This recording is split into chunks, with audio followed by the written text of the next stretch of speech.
Greetings everyone, this is the Questing GM. So I'm back for another video for the Prep Quest series for Out the Abyss, and we've finally come to the end of the first half of the adventure itself, Chapter 7, Escape from the Underdark, which is basically just a climatic finale, you could say, to the first half of the adventure, where the PCs spend the majority of the time traveling between all the known locations and settlements within the Underdark, and also finding out that there are several demon lords at work in the Underdark itself. Namely, they will have met Demogorgon, they will have met with an agent of Driblex. They would also have possibly interacted with some elements of Grats, depending on how you want to manipulate Gracklstugh to your to the overarching campaign. And basically, the last chapter of the first half is that after all the running and all the traveling that the PCs have done throughout the Underdark, it has come. They have been pursued by the Drow since they left Valkenvale from chapter 1. And now this is coming to the point where the Drow have finally caught up, and they're trying to recapture the PCs to bring them back to Valkenvale, and maybe finally sell them off to Menzoberranzan once and for all. And it's even stated, sort of implied, that the priestess who runs Valkenvale has made it quite a personal point to actually recapture the PCs herself personally.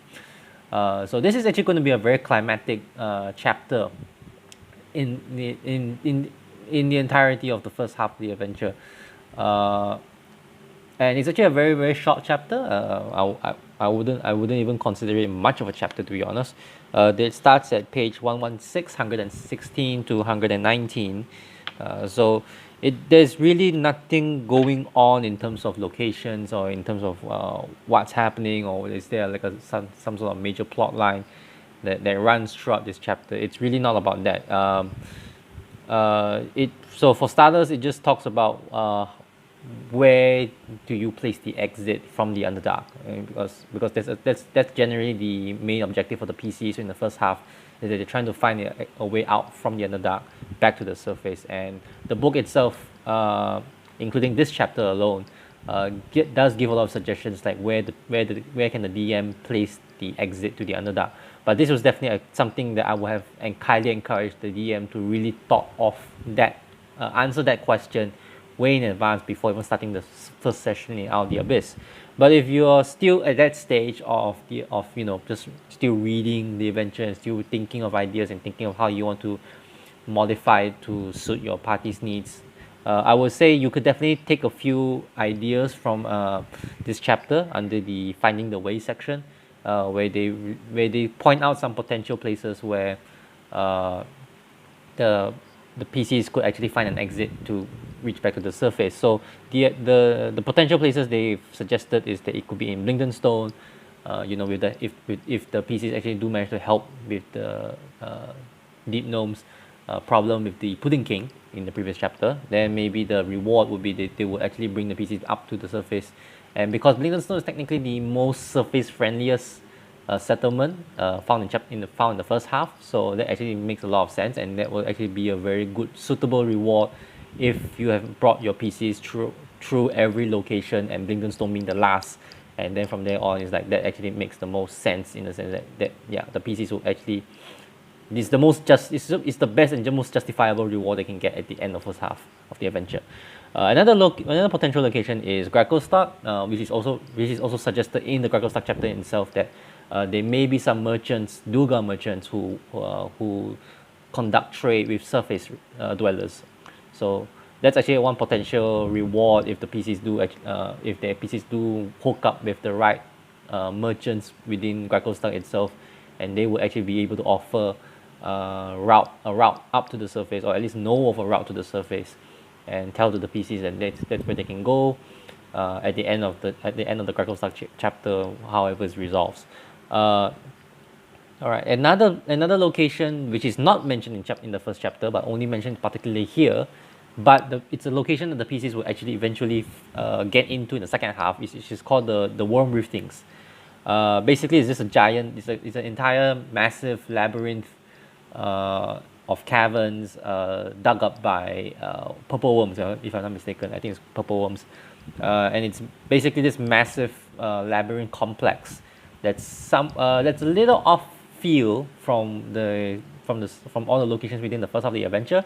But if you are adapting a more sandboxy approach, like the PCs can literally go anywhere in the map, and you're not sort of like nudging or leading the PCs towards any of the settlements within the first half, then it would actually make a lot of sense that the PCs do eventually find an exit out from the worm things if they somehow manage to find themselves there.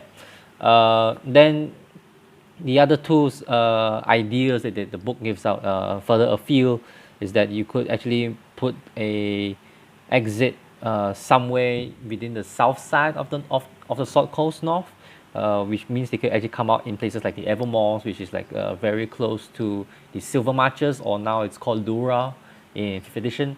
And then the last suggestion is that just randomly drop a portal. Just make it a portal that the PC stumble onto, possibly, as being guarded by the Drow, Ilvara's Drow party. And if they manage to fight their way through, then they can enter the portal, and it may be a one-way trip out of the Underdark, and that'll be the end of it. And besides that, the chapter just talks a few more things about when the PCs do manage to reach the surface, who is it that they will have to say goodbye to, or who is it will not be following them to the surface.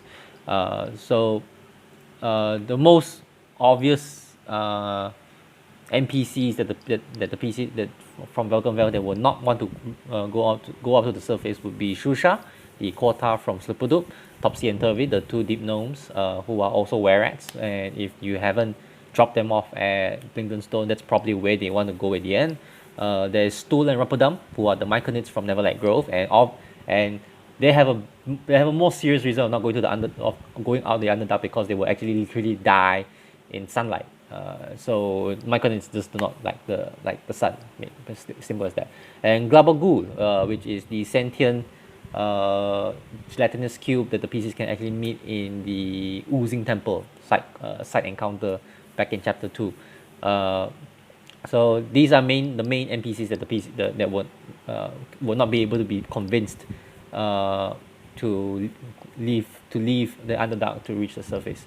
Then there are two other NPCs that could possibly follow the PCs up to the surface. That would be Eldef, the dwarf from Gontogrim, and actually, if the PCs were not able to bring her back to Gontogrim, through the Underdark, then she would definitely want to return back to Gontogrim through the surface, and she would gladly lead the PCs on to that place. And she may be actually a very key component or character to actually lead the PCs to the next chapter and the next half of the adventure, because she comes from Gontogrim, and that's where the next chapter takes place on. So depending on what happens to her in your campaign, like if she's dead, sacrificing herself in Velkenvale, then she still has that connection where she actually entrusts the PCs with her shield or her warhammer, I believe, to send it back to Gontogrim. So that could be an incentive for the PCs to actually eventually go to Gontogrim in the next chapter. The other one is the Quagoth Ront. The Orc Ront, who may just want to go back up to the surface to rejoin his tribe or clan of orcs, and that's not something unusual in any aspect. But if Ron still survives in the party, and if you need to lead the PCs to somewhere with orcs or more civilized areas where Ron could possibly reunite with his clan, then that's one possible chain that you could use, or one possible key that you could use to lead the PCs up to the surface. The ones that are more questionable would be Bupido. If you brought the PCs to Krakostak and they had to go to the Warstone tunnels, then Bupido might have already turned on the party and might have already been killed by the party for that reason. The other questionable NPC would be Seraph the Drow, who also dies or is totally taken over when he reaches Neverlight Grove and he meets up with Zookmoy. And the last one would be Prince Durandal. Now, out of the prisoners in Welcome Vale, Prince Durandal is actually probably one of the more motivated NPCs to actually want to go to the surface because he believes himself to be some sort of prince for a lost elven kingdom. But the book, for some reason, says that if at the moment of truth, when he actually managed to bring Prince Durandal, the Quagoth, to the surface. Hold on, I just need to turn on some batteries here.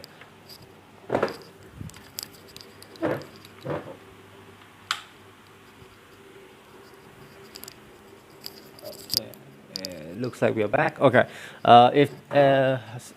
If at the moment of truth, when the PCs do actually get to bring the Quag of Prince Durandal up to the surface, the book actually mentions that he just turns, he goes into a frenzy and he just basically attacks the PCs, and the PCs will have to pull him down, and that basically is the end of. That's basically the end of Prince Durandal, and we will never know if he truly was a polymorphed elf, or he was just a Quagoth that has been driven to madness to believing himself as an elf. So the main highlight of the chapter is just about the confronting the Drow.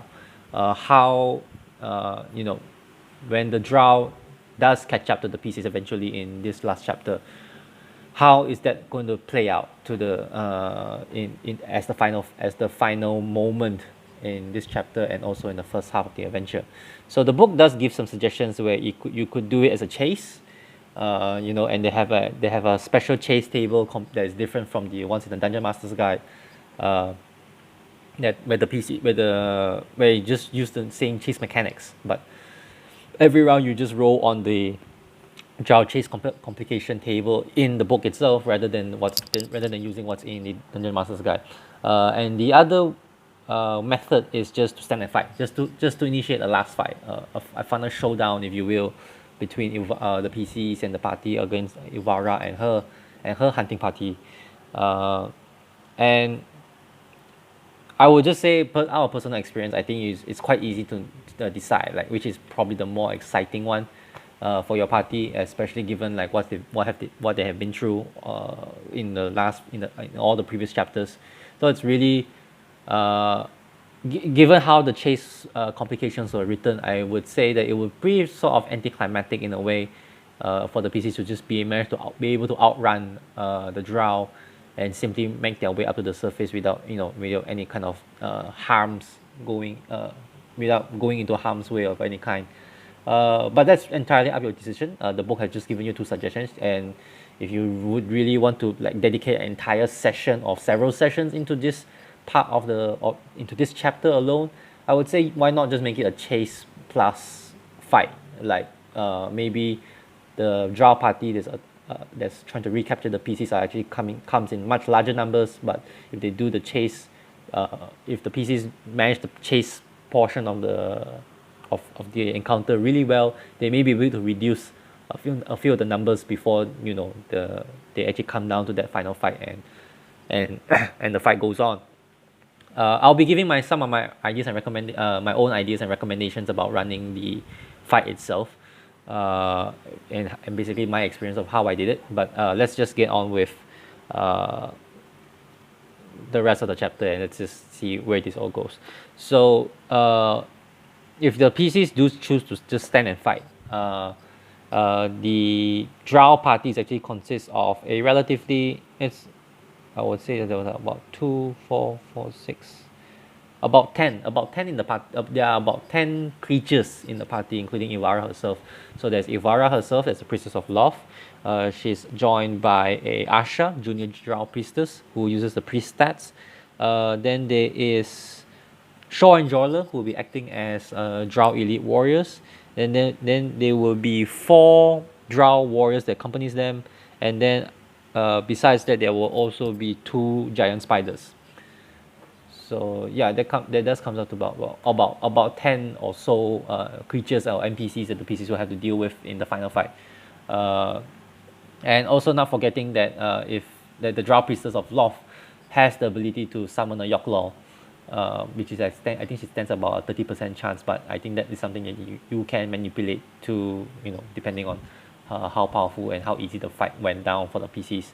But and also as a important note is that according to the book itself, it is this encounter with the Drow is assuming that the PCs are at 7th level, and they would be going up to 8th level in the next chapter. So there is that 1 level gap between 7 and 8 of what you have to do, which is where the final section of this chapter talks about like what happens after the PCs have made it up to the surface.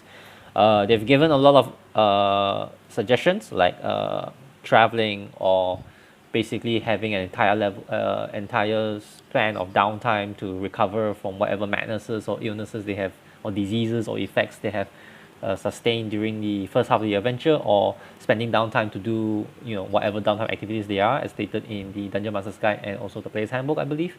They can also resupply whatever they've lost,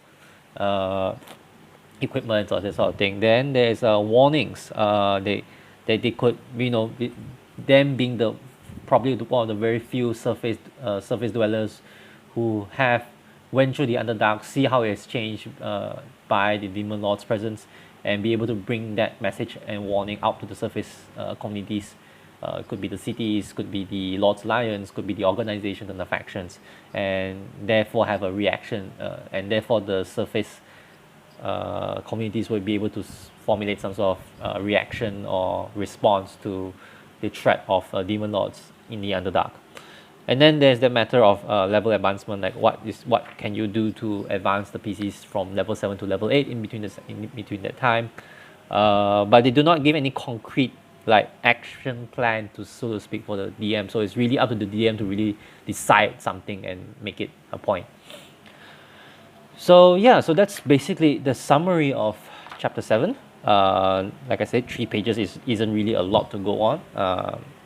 Not necessarily helpful as well. So just take it and treat it like as if this is a massive canvas that you have in front of you, and really do whatever you want with it, with whatever tools has been provided in the book itself. So as I mentioned before, the main tool that you have in this chapter is the Drow party that is going against the PC's escape to the surface. So for this video, I mean that's really like I said, it's just a matter of how you design your encounter fight, like it's a chase or a fight, and I obviously went with making it a fight, but at the same time, there are probably a few things that the book doesn't mention, and if you read the stats of the Drow, the stat blocks in the monster manual for the Drow, which you can find in page 128 to 129, and for Asha, because she uses a priest NPC stat block, that should be found in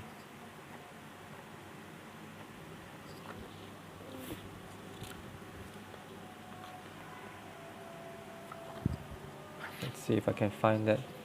It should be at the tail end of the monster manual under the NPC stats.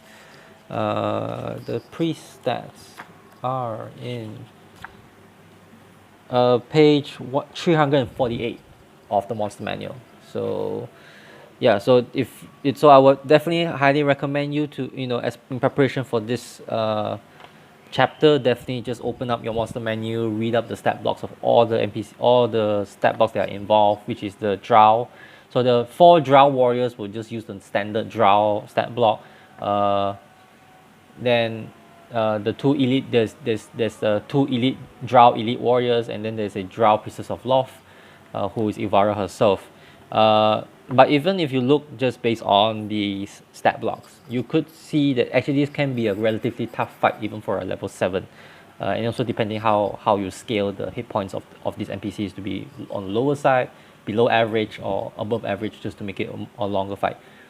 So what I did to sort of temper the fight, so that not the entire force of the Drow party will be on the PCs, is that I basically made them into waves. Well, and and because the book itself doesn't give you any like specific map for the exit to the surface, because technically the exit can be anywhere. I've decided to make it more like a multi-tier, like it's a crisscross of ledges and caverns and cliffs that the pieces will have to climb all the way up to the top, which is where the exit is. So I basically place one wave on each level, and the pieces just have to walk, or maybe in some cases even fly. By the time at level 7, there may be some access to certain spells or maybe even magic items at this point that they can allow them to even fly up to the surface. So that's something you definitely shouldn't take out of consideration. And also remember at this point that some NPCs at this point, especially like for the Drow Elite Warrior and also the Priestess of Loth, have the innate spellcasting ability to levitate, so they can actually do travel between the levels if you so choose to let them do so. So that was my idea when I went with that. In the first wave, the PCs would be meeting with the Drow warriors, followed up by the second wave, which is the two Drow elite warriors, followed with two giant spiders and the priest, using the priest stack, and then on the top level is the Drow priestess of Loth herself, Ilvara, and then when she if she's defeated or she's taken down to a very low amount of hit points, I made her summon the Yorklaw to support her and put that as a final fight. So technically, even with Ilvara herself as a CR10 creature, CR8 creature, sorry, summoning a Yorklaw who's a CR10, that in itself can be a pretty dangerous fight. And if she's at the top she's at the top level of the exit, the PCs may have already exhausted quite a lot of their resources to get to there, and so the last fight will actually be one of the toughest they would have. But whether you decide to make this a matter of waves, or whether you decide that this should be like a one major battle royale where the entire might of Ilvara's party is upon them, I would definitely recommend like not only just reading the NPC monster stat blocks and knowing their capabilities. There's a few that you probably should pay attention to, but I'll get to that a bit later on. Is definitely assess your own party's capabilities up to this point, right before the encounter. Look out for things like magic items. Look out for things like the potential damage output, especially if you have characters that can surprisingly cause large amounts of damage on a short note, or without being stated on the stats. For example, like the rogue sneak attacks or the paladin smite spells, or even the divine smite. Pay attention. Have a look at their character sheets and be able to assess how damaging that the PCs can deal. And you may need to adjust the number of Drow in the party, or or even the hit points of some of the Drow, so that the battle itself will not be a complete pushover.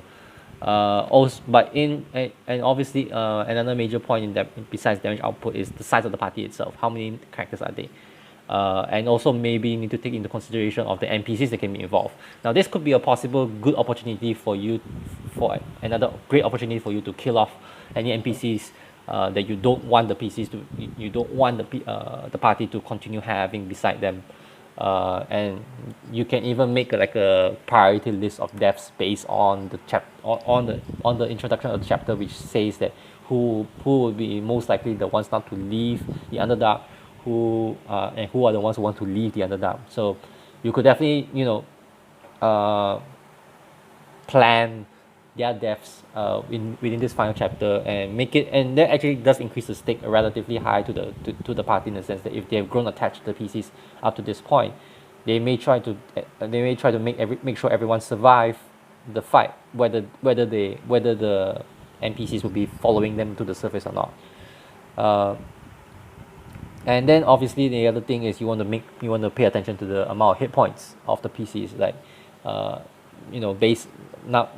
especially when you understood the potential damage output of the Drow, especially for the spellcasters and also the elite Drow warriors.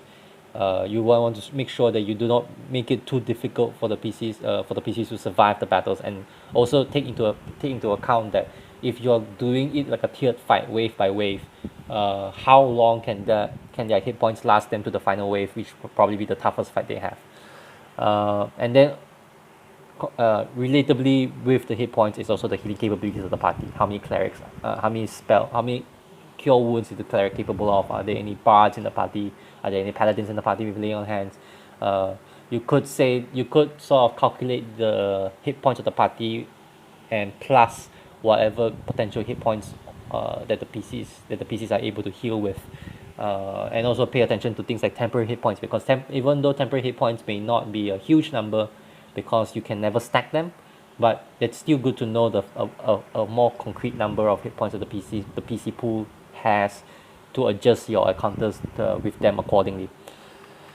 Okay, so based on those assessments, I would say you could easily just change the number of drow warriors, the normal drows. Maybe include a couple more elite drow warriors, depending on if you have a high damage output party, or you have a high hit point pool party. You could probably just drop in a few more elite warriors to make that fight a bit more interesting. If you need like a better combination, you could definitely drop in a few more giant spiders into the mix. And the giant spiders are more interesting because they have this ability where they can shoot webs, and therefore it becomes a different challenge, in the sense that the PCs will, if they're making their way towards up to the exit of the surface, the giant spiders are basically there to restrain them, and the PCs will have to spend resources and time and actions to get rid of those webbing, or find a way to ignore this restraint on their movement to make sure they can actually make their way up there without more reinforcements coming attacking from behind, or maybe when the elite warriors and Ilvara are sniping them from afar through levitation. So that, I would say definitely consider adding a few adding or reducing the number of drow elite warrior and giant spiders into the mix, depending on your assessment of depending on your assessment of the party, and as well as the stat blocks that you're reading from. Okay, so some tactics, I could say tactics that you could consider to run this encounter that you should probably keep in mind of, especially if you read some of the stat blocks.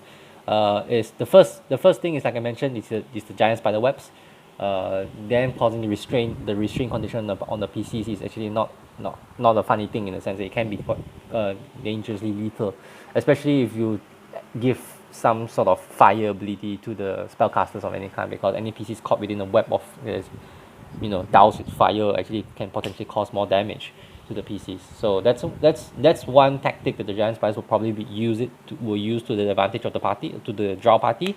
The second, and I think this is one of the more obvious ones, but something that may be overlooked or underestimated, is the sleep poison.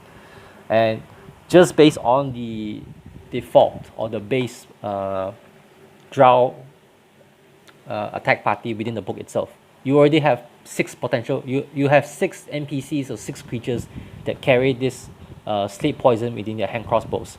So, and if you read the stat block, it would say that there is this if the PCs fail a saving throw, I believe it's a Constitution saving throw. Let me just have a quick check. It's a Constitution saving throw of various DCs, DC 13. If the PCs actually do roll like an 8 total to their Constitution saving throw, they actually go down unconscious and poison this way. And the only way to wake them up is either for them to take damage or to spend an action to shake it awake. And I mean there's 6 crossbows already within the party itself. So if your party is a party of 6, you are potentially talking about an instant knockout if everyone has a really bad dice day for that session for whatever reason. So this is something that you probably want to think about, like not putting too. Maybe if you had a party of 6, just allow only like 4 drow warriors to shoot these sleep crossbows at the PCs. Unless you forewarn the PCs that the potential or chances of them being recaptured by Ilvara is very high, or it's really 50-50, then you should just let the dice decide whether the entire party gets put to sleep just by crossbow bolts or not. But for me, I would definitely say that that would actually serve as a pretty unfair advantage that the Drow has over the PCs, and I didn't want the Drow to have that much of advantage in terms of just having a special ability that ends the fight as quickly as possible. So I basically did reduce my numbers of the Drow warriors, which my PCs easily handled with a polymorph spell, I believe. I think it was a polymorph spell, yeah, or is it some kind of mass polymorph or something like that? They basically just turn. Oh no, sorry, a summon wooden creature spell. Yeah, he basically got a bunch of pixies and then he just made them all to fall asleep or something like that, or made them all or polymorph them. Yeah, I think he used the pixies to turn them all to polymorph them into something else. So that like I said, that's definitely a consideration about damage output. Like if you know if you know the PCs can have summoning spells with them, that it changes their damage output and that changes the number of NPCs they have with them in the fight. So that's something to think about. And another tactic that the Drow could potentially employ, which is not suggested in the book, but is that they even the most basic Drow is able to cast darkness, darkness and fairy fire innately, once per day and that sort of thing. And that's actually a deadly combo to on the PCs, in the sense that they can cast darkness on a certain area, on a certain object that's within that area, and put them all in darkness, and then cast fairy fire to highlight them. So that means that actually puts the PCs on disadvantage in the sense that they have to suffer the disadvantages of being within darkness, and they cannot penetrate this darkness without any kind of non-magical means, and them having the fairy fire lit upon them actually gives the Drow advantage to their attack rolls because of fairy fire. So it's a double whammy in the sense that the PCs have disadvantage within the darkness area, and then they are giving advantage because of the fairy fire. Some PCs may argue that because of the fairy fire that it negates some of the darkness, but that's entirely, I think, it really depends on how, as a DM, you read the rules about fairy fire and dim light and lightly obscured rules. So that's really entirely up to you. I'm just suggesting that this is a potential tactic if you want to make the fight seem a bit more aggressive to the PCs, and they had to play a bit more smarter in ways of trying to dispel the darkness that's around them or dispel the fairy fire that's around them.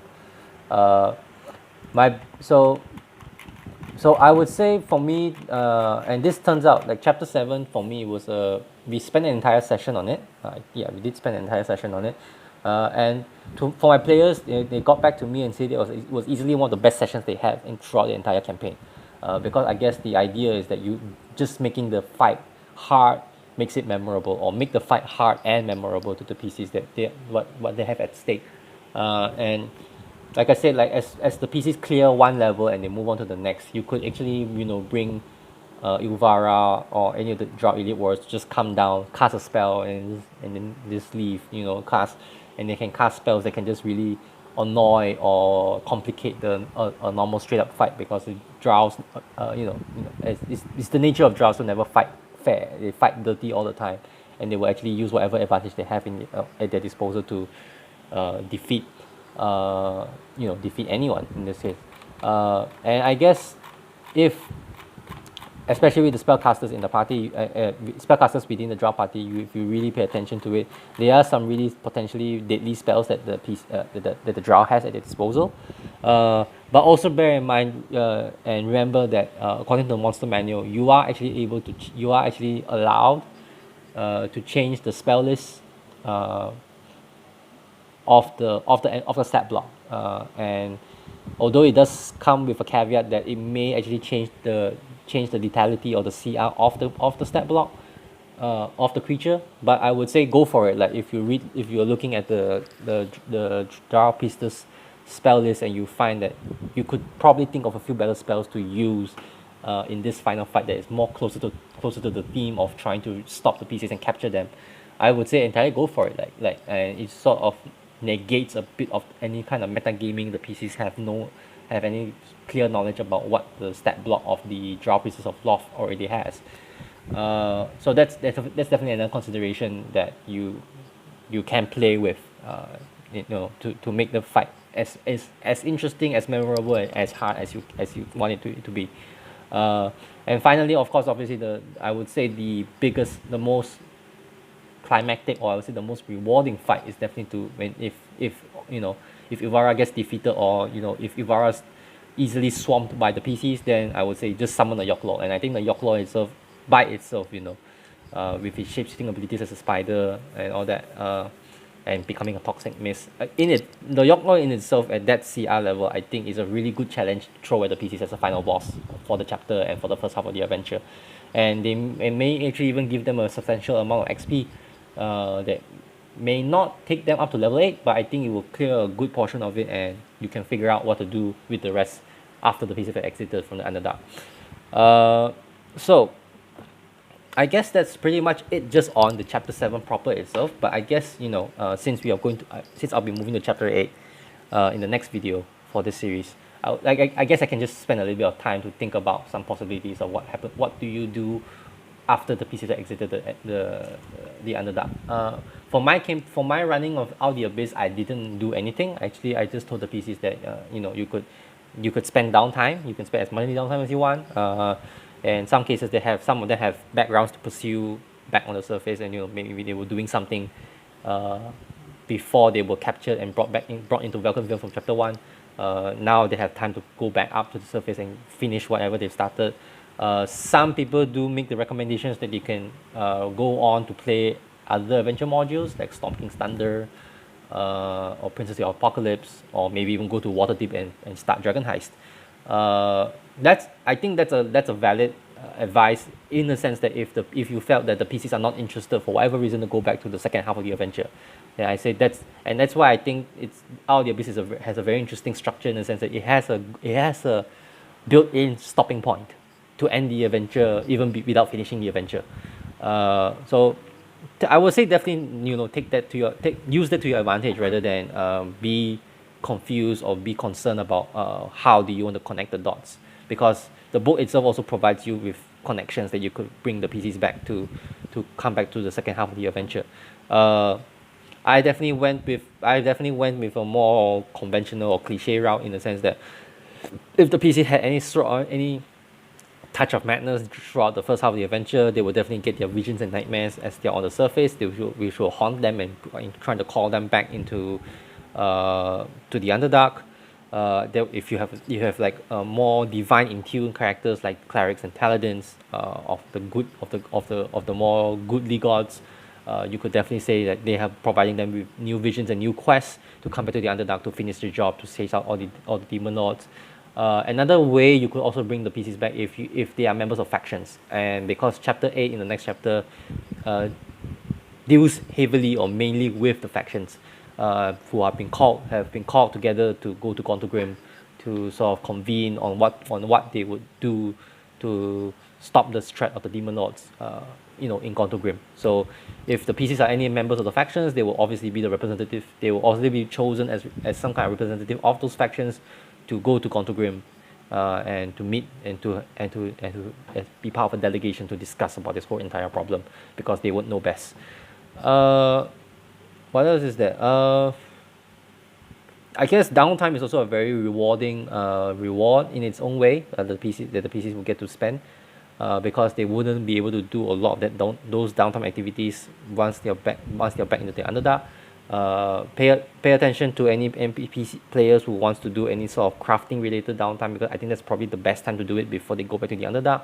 So I think you will probably need to check that in either Zenata's guide or the DMG. I think the Zenata's guide will provide a better framework of working with crafting related downtime activities. So I guess that's pretty much it. I wasn't expecting this to be a long video for the last chapter, because it's given how short it is, and also given the simplicity of what's supposed to happen in it. So I guess that's pretty much about it for chapter 7 of Out of the Abyss, the first, and like I said, it's the first half of the adventure. We are already halfway there. If you have any questions, you have any comments, you have any ideas that you want to suggest, drop them down in the video comments below of any kind. And I guess I will see you in chapter 8 for audience in Contogrim, and we'll be entering into the second half of the adventure, where hopefully things will become a bit more exciting for the Audio Abyss adventure module. So this is the Questing GM signing out for now. I'll see you in the next one. Bye.